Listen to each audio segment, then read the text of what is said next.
Top quality और consistent performance के लिए सिर्फ सिल्वर पंप नाम याद रखना। रिया जी, मैं आपके पास आ रही हूँ। खास करके महिलाओं का अक्सर ये सवाल रहता है कि प्रेगनेंसी के बाद जो उनका मॉमी टमी है वो पूरी तरह से कम नहीं हो पा रहा है, तो अगर बेली फैट को कम करने के लिए जो आसन होते हैं योग के, महिलाओं के लिए खास तौर पर पेट की चर्बी को कम करने के लिए, वो ना महिलाएं नहीं सिर्फ बाकी पुरुष भी चाहते हैं कि पेट की चर्बी सभी की कम हो, तो क्या वो आसन हो सकते हैं? बहुत ही सिंपल पोजेज होते हैं और एक तो सबसे अच्छा जो मेरा फेवरेट है वो नव आसन है और बहुत ही इफ़ेक्टिव है। उसमें चलिए साथ में करते हैं जी। उसमें हम नीचे की तरफ ऐसे बैठेंगे, हम अपने नीज को सबसे इजी, उसके अलग अलग वेरिएशंस होते हैं, मैं सबसे इजी वाला वेरिएशन पहले बताती हूँ।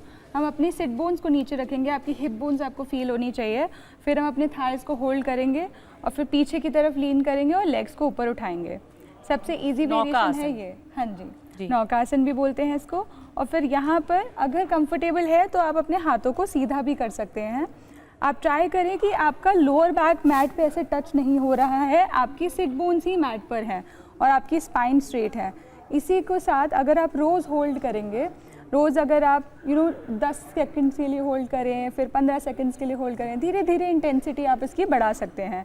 फिर उसके बाद अगर आपको लगता है कि अब ये मेरे लिए बहुत इजी हो गया है, अब मुझे इसको थोड़ा सा और एडवांस करना है, तो आप और अपने लेग स्ट्रेट कर सकते हैं, और अपने आर्म स्ट्रेट कर सकते हैं, शोल्डर्स रिलैक्स कर सकते हैं, और ऐसे ऐसे करके आप अपनी इंटेंसिटी बढ़ा सकते हैं। Belly fat also because of hormonal imbalance की वजह से भी होता है। तो धीरे धीरे अगर आप रोज़, अगर आपकी नॉर्मल डिलीवरी हुई है, आफ्टर सम टाइम आप कपालभाति प्रैक्टिस करें, आप प्राणायाम प्रैक्टिस करें, जिससे कि स्ट्रेस भी रिलीज़ होगा। क्योंकि कभी कभार हमें पता नहीं होता कि हमारी नींद ना पूरी होने की वजह से, स्ट्रेस लेवल्स की वजह से हमारा एब्डोमिनल फैट बहुत बढ़ जाता है। तो स्ट्रेस एक बहुत बड़ा इशू है। स्ट्रेस तो मेजर कॉज है। हमें बोला जाता है हर एक चीज़ के पीछे, इवन अर्थराइटिस के पीछे major reason is stress. That is the major आदि ऑफ ऑल द व्याधीज। तो तनाव को कम करने के लिए क्या कर सकते हैं? तनाव को कम करने के लिए अगर हम रोज़ मेडिटेशन की प्रैक्टिस करेंगे, रोज़ ध्यान करेंगे, रोज़ प्राणायाम करेंगे, तो बहुत ही आराम आपको फील होगा, माइंड बॉडी बिल्कुल रिलैक्स हो जाएगा। जो थीम भी है इस साल इंटरनेशनल योगा डे की, harmony within ourselves and nature. So हम हार्मनी को भी क्रिएट करेंगे, अपनी बॉडी माइंड को बिल्कुल बैलेंस फील करेंगे। आप सुबह उठ के प्रैक्टिस कर सकते हैं। मुझे अर्ली मॉर्निंग ध्यान प्रैक्टिस करना बहुत अच्छा लगता है, प्राणायाम प्रैक्टिस अच्छी लगती है। अगर सुबह नहीं कर सकते तो आप सोने के पहले भी कर सकते हैं, what ever is more comfortable. बहुत ज़्यादा टाइम के लिए नहीं करना, सिर्फ 10 मिनट्स भी, 10 मिनट तो हम निकाल ही सकते हैं। अब क्या किया जा सकता है आगे? अब हम प्राणायाम प्रैक्टिस करेंगे, शोल्डर्स पीछे करने के लिए, keeping the left hand in chin mudra ऐसे, और राइट हैंड को हम ऐसे फर्स्ट 2 फिंगर्स को फोल्ड करेंगे, विष्णु मुद्रा। हम थंब और इंडेक्स, ये रिंग फिंगर को यूज़ करेंगे।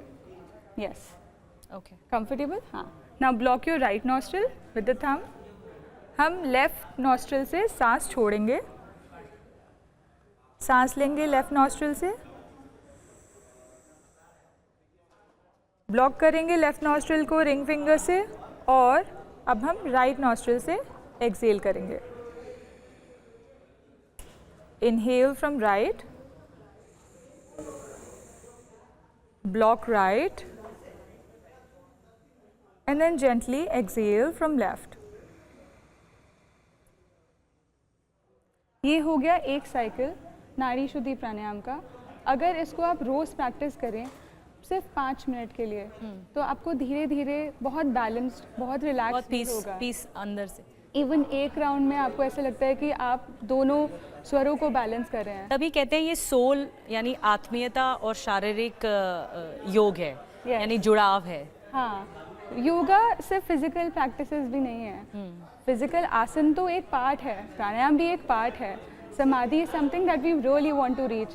एंड योगा हमें ट्राई करना चाहिए हम ऑफ द मैट भी लेके जाएं, किस तरीके से हम अपने से बात कर रहे हैं, किस तरीके से हम दूसरों के साथ बात कर रहे हैं, क्या हमारा बर्ताव है एनिमल्स के साथ, ह्यूमन बींग्स के साथ, नेचर के साथ, सब कुछ बहुत इम्पॉर्टेंट है। अच्छा, आप बेली फैट के लिए बता रहे थे, तो दूसरा आसन क्या हो सकता है? हाँ, दूसरा आसन हम ये कर सकते हैं, पश्चिमोत्तानासन।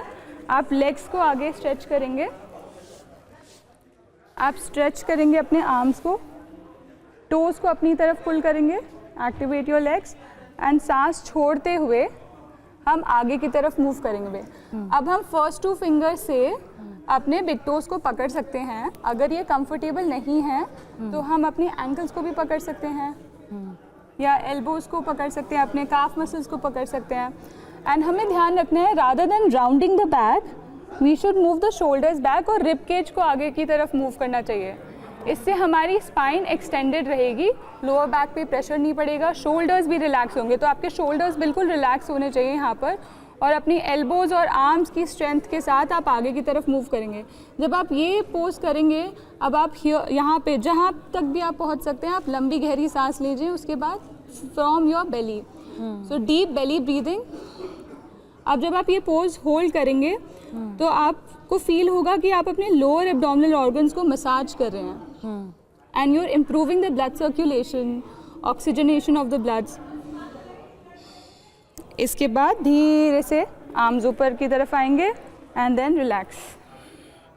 एक और अच्छा पोज है जो है सेतुबंध आसन, ब्रिज पोज। हाँ, ब्रिज पोज। उसके लिए हम ऐसे नीचे की तरफ बैठेंगे। We lie down on the mat on the back. हम अपने कोई भी बाल हैं अपने, we remove any strand of hair from under the neck and then palms body के साइड में, नीज बेंड करेंगे। धीरे धीरे सांस लेते हुए हम अपने बटक्स को ऊपर उठाएंगे, शोल्डर्स को पीछे की तरफ मूव करेंगे, चिन को अंदर की तरफ टक करेंगे एंड इसको होल्ड करेंगे। ध्यान रहे कि आपको अपनी नेक मूव नहीं करनी है इस पोज में। आपकी दृष्टि आपकी बेली पर रहेगी। ऑब्जर्व करें कि आप कैसे सांस ले रहे हैं और कैसे आप सांस छोड़ रहे हैं। इसको हमें थोड़े समय के लिए होल्ड करना है और फिर उसके बाद हम धीरे धीरे ड्रॉप करेंगे एंड किसी भी एक तरफ उठकर आ जाएंगे। ये ब्रिज पोज है। हाँ जी, सेतुबंध आसन। हाँ जी। इससे आपकी एब्डोमिनल मसल्स, आपकी पेल्विक मसल्स बहुत रिलैक्स होती हैं और आपके रिप्रोडक्टिव ऑर्गन्स आराम से एक्सपैंड हो सकते हैं, कॉन्ट्रैक्ट हो सकते हैं। ये कितनी बार करना चाहिए? आप एटलीस्ट इसको आप 3 बार करिए और 3 बार में हर बार आप उसको होल्ड करिए 5 to 6 डीप ब्रेथ्स। जी। अगर लगता है कि ये बहुत ईजी है, आपको धीरे धीरे करके इसकी इंटेंसिटी बढ़ा के 10 डीप ब्रेथ्स के लिए होल्ड करिए।